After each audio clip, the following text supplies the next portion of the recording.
அண்மை செய்தியை பார்த்துக் கொண்டிருக்கிறோம். நம்பிக்கை வாக்கெடுப்பு குறித்து நிலுவையில் உள்ள வழக்கை விரைந்து விசாரிக்க திமுக கோரிக்கை விடுத்திருக்கிறது. உயர்நீதிமன்றத்தில் திமுக முறையீடு செய்திருக்கிறது. சமீபத்தில் முதல்வர் எடப்பாடி பழனிசாமி தலைமையிலான அரசுக்கு எந்த ஆதரவு இருக்கிறது என்பது குறித்து சட்டப்பேரவையில் நம்பிக்கை வாக்கெடுப்பு நடத்தப்பட்டது. அந்த வாக்கெடுப்பில் வெளிப்படையாக அனைவரும் தங்களுடைய வாக்குகளை பதிவு செய்திருக்க வேண்டும் என்று திமுக கோரிக்கை விடுத்திருந்தது. அது சம்பந்தமாக உயர்நீதிமன்றத்தில் திமுக சார்பில் வழக்கம் தொடரப்பட்டிருந்தது. தற்போது நம்பிக்கை வாக்கெடுப்பு குறித்து நிலுவையில் உள்ள வழக்கை விரைந்து விசாரிக்க திமுக கோரிக்கை விடுத்திருக்கிறது.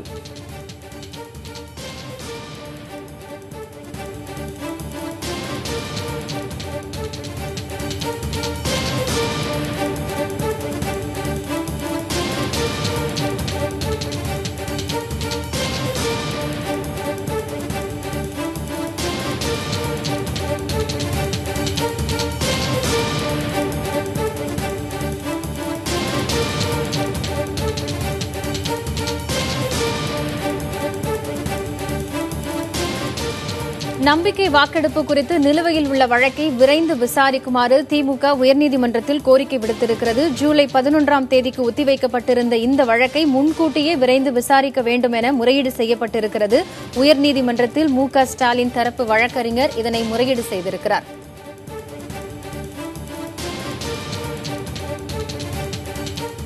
எம்எல்ஏக்களுக்கு லஞ்ச பேரம் நடைபெற்றதாக ஆங்கில செய்தி தொலைக்காட்சியில் வீடியோ ஆதாரம் ஒன்று வெளியானது. அது தொடர்பாக அதனைத் தொடர்ந்து தற்போது திமுக இந்த கோரிக்கையை வைத்திருக்கிறது.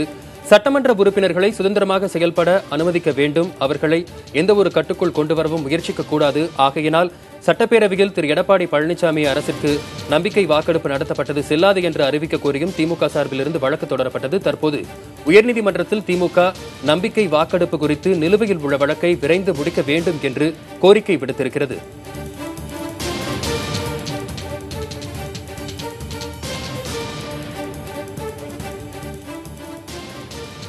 இது தொடர்பான விவரங்களை செய்தியாளர் முகேஷிடம் கேட்கலாம்.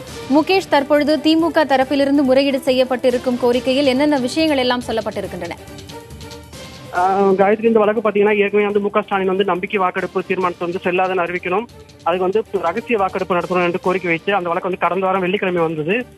இந்த வெள்ளிக்கிழமை நடந்த வழக்கு திமுக தரப்பில் வாதங்கள் முடிவடைந்த நிலையில் அடுத்த தரப்பு விசாரணைக்காக ஜூலை 11ஆம் தேதிக்கு ஒத்திவைக்கப்பட்டுள்ளது. இந்நிலையில நேற்று தனியார் தொலைக்காட்சி வெளியான எம்எல்ஏக்கள் விற்பனைக்கு என்ற தலைப்பில் வெளியான பேரம் தொடர்பான விவகாரத்தை திமுக தரப்பில் மூத்த வழக்கறிஞர் சண்முக சுந்தரம் தலைமை நீதிபதி அமர்வில் முறையீடு செய்தார். இந்த விவகாரம் கொஞ்சம் இந்த நேற்றிலிருந்து விவகாரம் சுரூபம் எடுத்திருக்கனால இது ஏற்கனவே தங்கள் தரப்பு குற்றச்சாட்டுடன் நாங்கள் வழக்கு தந்திருக்கோம். அந்த வழக்கு மூல வழக்கு விசாரணைக்கு இருக்கிறோம். ஜூலை 11 வரை அந்த வழக்கு கிடப்பில் போடாமல் உடனடியாக விசாரணைக்கு இருக்க வேண்டும். இது தொடர்பாக தங்கள் தரப்பில் கூடுதல் மனு தாக்கல் செய்திருப்பதாகவும், இந்த எம்எல்ஏக்கள் பேரம் பேசப்பட்ட விவகாரத்தில் 6 கோடி 7 கோடி ரூபாய் வரை எம்எல்ஏக்கள் பேரம் பேசப்பட்ட விவகாரத்தில் சிபிஐ விசாரணை அல்லது வருவாய் புலனாய்வுத்துறை விசாரணைக்கு உத்தரவிட வேண்டும் என்று கோரிக்கை வைத்தார். மு.க. ஸ்டாலின் தரப்பில் தாக்கல் செய்யப்பட்டுள்ள பழைய வழக்கில் கூடுதல் மனுவாக இதை தாக்கல் செய்திருப்பதாகவும் வழக்கறிஞர் கோரிக்கை வைத்தார். அதனை ஏற்ற நீதிபதி உரிய முறையில் இணைப்பு மனுவாக தாக்கல் செய்யப்படும் பட்சத்தில் இந்த வழக்கு வெள்ளிக்கிழமை விசாரணைக்கு ஏற்றுக்கொள்வதாக நீதிபதி தலைமை நீதிபதி அமர்வில் அனுமதி அளிச்சிருக்காங்க. காயத்ரி, முகேஷ், திமுக தரப்பிலிருந்து வேறு ஏதேனும் கோரிக்கை விடுக்கப்பட்டிருக்கிறதா? அதாவது நேற்றைய ஒரு ஆங்கில செய்தி தொலைக்காட்சியில் ஒரு வீடியோ ஒன்று வெளியானது, எம்எல்ஏக்கள் பேரம் பேசப்பட்டதாகவும் அதனைத் தொடர்ந்து தற்போது திமுக அந்த கோரிக்கையை முன்வைத்திருக்கிறது. முழு விவரங்களை சொல்லுங்க. வசந்த், இதுல இன்னைக்கு நீதிமன்றத்தில் பொறுத்தவரை பாத்தீங்கன்னா இந்த வீடியோ வெளியானதை தொடர்ந்து எம்எல்ஏக்கள் பணம் பெற்றது தொடர்பாக தாங்கள் பணம் பெற்றது தொடர்பாக ஒரு எம்எல்ஏவே அதாவது தற்போது பதவியில் இருக்கிற ஒரு எம்எல்ஏ தாங்கள் பணம் பெற்று பேரம் பணம் பெற்றுக்கொண்டோம் என்று தன் வாக்குமூலம் மாதிரியே அதை பதிவு ரகசிய கேமராவில் பதிவு செய்யப்பட்டாலும் அவரது சொந்த குரலில் வாக்குமூலமாக போலவே உள்ளது. இதே போல மற்ற 3 எம்எல்ஏக்கள் மேலும் அவர் குற்றம் சாட்டியிருக்கிறார். தமிழ் சரி, கருணாஸ், தனியார் உள்ளிட்ட பேர் குற்றம் சாட்டியிருக்காரு. அது மட்டும் இல்லாமல் இந்த பகுதி இன்றும் நாளையும் 4 பகுதிகளில் தொலைக்காட்சி ஒளிபரப்படும் என்று தெரிவிக்கப்பட்டுள்ளது. அதன் அடிப்படையில் நேற்று தகவல்களை தெரிவித்த மதுரை தொகுதி எம்எல்ஏ சரவணன் மட்டுமல்லாமல் இந்த சம்பவத்தில் பேரம் பேசப்பட்ட விவகாரத்தில் யாரும் தொடர்பு இருக்காங்களோ அவங்க மேல அனைவரும் மேலே நடவடிக்கை எடுக்க வேண்டும். எனவே இது மாநில அரசு அமைப்பில் உள்ள காவல்துறை விசாரிப்பதற்கு பதிலாக மத்திய அரசின் காவல்துறை அல்லது தன்னிச்சையான ஒரு காவல்துறை அமைப்பு விசாரிக்க வேண்டும் என்ற நோக்கத்தில் இந்த வழக்கு சிபிஐ விசாரணை அல்லது வருவாய் புலனாய்வுத்துறை விசாரணைக்கு உத்தரவு வேண்டும் என்று கோரிக்கை வைத்திருக்கிறார்.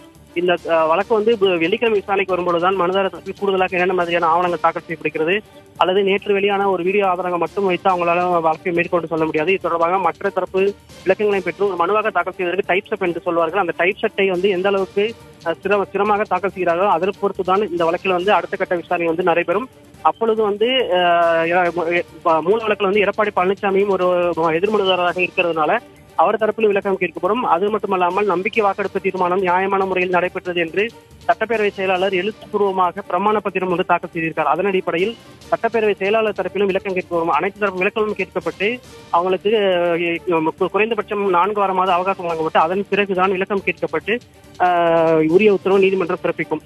அதுவரை திமுக தரப்பில் வந்து என்னென்ன ஆதாரங்கள் தங்களுக்கு கிடைக்குதோ அதை வந்து மனுவில் கூடுதல் மனுவாக சேர்த்து டைப் செட்டாக தாக்கல் செய்யும் பொழுதுதான் திமுக தரப்பில் என்ன மாதிரியான குற்றச்சாட்டுகள் மேலும் சேர்க்கிறார்கள் என்பது முழுமையாக தெரிவிக்கும். முகேஷ், இந்த வழக்கை அவசர வழக்காக விசாரிக்க வேண்டும் என்று திமுக தரப்பிலிருந்து முறையிட்டது யார்? இது எந்த அமர்வின் முன்பாக இந்த முறையீடு செய்யப்பட்டது? எப்பொழுது இது விசாரணைக்கு எடுத்துக் கொள்ளப்படும் என்று அறிவிக்கப்பட்டிருக்கிறது? அதனுடைய விவரத்தையும் சேர்த்து சொல்லுங்கள். காயத்ரி, இந்த வழக்கு பாத்தீங்கன்னா திமுக தரப்புல வந்து சட்டத்துறை தலைவராக இருக்கிற மூத்த வழக்கறிஞர் ஆர் சண்முக சுந்தரம் தான் இந்த முறையீடு செஞ்சாரு. மனுதாரர் வந்து மு.க. ஸ்டாலின் தரப்புல இந்த முறையீடு செய்வதாகவும் பழைய வழக்கை ஏற்றுக்கொள்ள வேண்டும் என்றும் தலைமை நீதிபதி இந்திரா பானர்ஜி மற்றும் நீதிபதி எம் சுந்தர் அமர்வில் வந்து முறையீடு செய்தார். அப்பொழுது தலைமை நீதிபதி என்ன சொல்லியிருந்தாங்கன்னா, ஏற்கனவே வந்து பொதுநல வழக்குகள் அனுமதி அது புதிதாக தொடரப்படும் பொதுநல வழக்குகள் வந்து திங்கள் மற்றும் வெள்ளிக்கிழமை மட்டும்தான் விசாரணைக்கு பட்டியலிடப்படும் என்று கடந்த வாரம் முதல் புதிய நடைமுறை ஜூன் முதல் வாரத்திலிருந்து புதிய நடைமுறை பின்பற்றப்பட்டுள்ளது. எனவே அதன் அடிப்படையில் இனி வந்து வெள்ளிக்கிழமை தான் வழக்கு விசாரிக்க முடியும் என்பதால் வெள்ளிக்கிழமை இந்த வழக்கை விசாரிக்க ஏற்றுக்கொள்கிறோம். அதற்கிடையில் வந்து அவசர வழக்காக விசாரணைக்கு ஏற்க முடியாது என்ற தற்போதைய நிலையை வந்து விளக்கமாக தெரிவித்தனர். அதை வந்து திமுக தரப்பிலும் ஏற்றுக்கொண்டார். ஏனால் ஒரு முக்கியமான விவகாரம் தொடர்பாக அவசர வழக்கை இன்றோ அல்லது நாளையோ தாக்கல் செய்வதற்கு பதிலாக அவங்களுக்கு வந்து இந்த 4 நாட்கள் இது செவ்வாய் புதன் வியாழன் என்ற 3 நாட்களும் வெள்ளிக்கிழமை வியாழக்கிழமை மாலைக்குள் மனுவாக தாக்கல் செய்வதற்கு போதிய அவகாசம் இருக்கிறது.